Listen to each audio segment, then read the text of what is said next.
السلام علیکم طلباء، کیسے ہیں آپ؟ میں ہوں قاسم علی ترابی، آپ کا استاد۔ جیسے کہ بیٹا آپ جانتے ہیں کہ ہم جماعت ہفتم کے اردو کا اسباق کا مطالعہ ہم نے شروع کیا ہوا ہے۔ اس سے پہلے ویڈیو میں ہم نے وہ 5 اسباق کا مطالعہ بھی کیا اور اس کے مشق سوالات حل کیے تھے۔ اب ہم اس سلسلے کے چھٹا سبق وہ پڑھتے ہیں، جس کا عنوان ہے ہم ایک ہیں۔ یہ ایک نظم ہے جسے ہم ملی نغمہ بھی کہہ سکتے ہیں، ملی نظم بھی کہہ سکتے ہیں۔ یہ کلیم عثمانی کی لکھی ہوئی ہے اور اس میں اس نے پاکستان کو ایک چمن، ایک باغ، ایک گلستان سے تشبیہ دی ہے اور اس کے باشندوں کو پھولوں سے تشبیہ دی ہے۔ اس میں اس نے اتحاد و اتفاق کی بات کی ہے، غم اور خوشی کی یکسانیت کی بات کی ہے۔ درد اور غم ہمارے ایک ہیں کیونکہ ہمارے اندر وحدت ہے، اتحاد پایا جاتا ہے، اتفاق ہے۔ ہم ایک دوسرے سے جدا نہیں ہیں، ہم ایک جسم کی طرح ہیں۔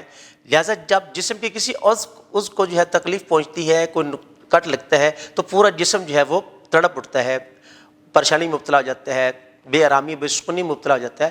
ایسے ہی یہاں پر بھی شاعر نے اس خیال کا، اس امید کا وہ اظہار کیا ہے کہ پاکستانی قوم بھی ایک جسم واحد کی طرح ہے اور اس کے غم اور خوشی سب ایک ہیں۔ امید ہے آپ سمجھ رہے ہوں گے میری بات کو۔ تو چلتے ہیں اپنے نظم کی طرف اور پڑھتے ہیں کہ اس میں شاعر نے کیا کیا بیان کیا ہے۔ ہم ایک ہیں، بند نمبر 1۔ اس پرچم کے سائے تلے ہم ایک ہیں، ہم ایک ہیں، سانجھی اپنی خوشیاں اور غم ایک ہیں، ہم ایک ہیں۔ شاعر پاکستان کے سبز ہلالی پرچم کو قومی وحدت، اتحاد اور اتفاق کی علامت قرار دیتے ہوئے کہتا ہے کہ اس سبز ہلالی پرچم کے نیچے ہم سب ایک ہیں، ہماری خوشیاں، ہمارے غم، ہماری زندگی کا نفع اور نقصان سب ایک ہے، ہم میں کوئی فرق نہیں ہے۔ پاکستان کے افراد کے درمیان وحدت اور ملی اتحاد کا درس ہے۔ ایک چمن کے پھول ہیں سارے، ایک گگن کے تارے، ایک سمندر میں گرتے ہیں سب دریاؤں کے دھارے، جدا جدا ہیں لہریں سرگم ایک ہے، ہم ایک ہیں۔ شاعر کلیم عثمانی پاکستان کو ایک چمن اور آسمان وحدت قرار دیتے ہوئے اس کے باشندوں کو پھول اور ستاروں سے تشبیہ دے رہا ہے۔ مراد چمن کی زینت اور خوبصورتی پھولوں سے اور رات کی دلکشی ستاروں کے جگمگاہٹ سے ہوتی ہے۔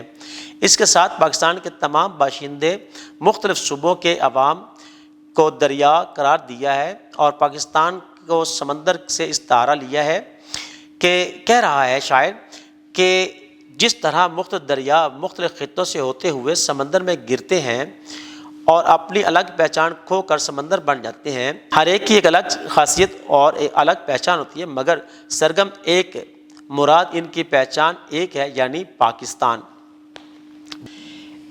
ایک ہی کشتی کے ہیں مسافر، ایک منزل کے راہی، اپنی آن پہ مٹنے والے ہم جاں باز سپاہی، بند مٹھی کی صورت باہم ایک ہیں، ہم ایک ہیں۔ شاعر کا کہنا ہے کہ ہم خواہ کسی بھی خطے اور بولی بولنے والے کیوں نہ ہوں لیکن ہم ایک کشتی یعنی پاکستان سے وابستہ ہیں اور ہماری عزت و آبرو اور اس کی عزت و شان پر مر مٹنے والے ہیں۔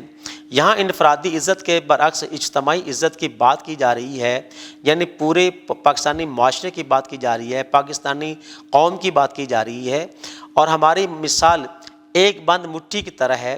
شاعر اس بند مٹھی سے اتحاد اور اتفاق کی بات کر رہا ہے۔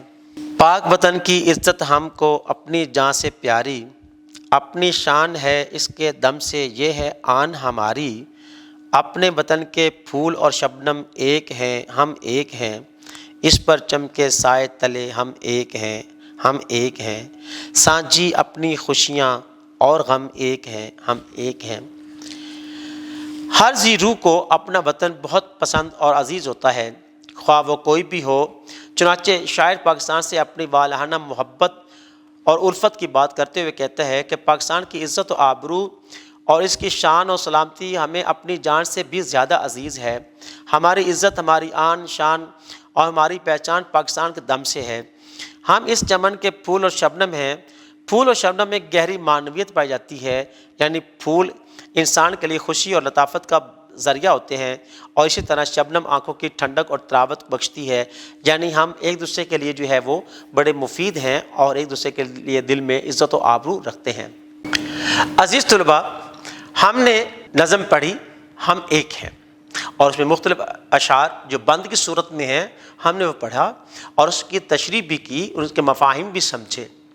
امید ہے آپ کو یہ سب نظم جو ہے اچھی طرح یاد ہوگی اور اس کے تمام تشریح بھی آپ کو یاد ہوگی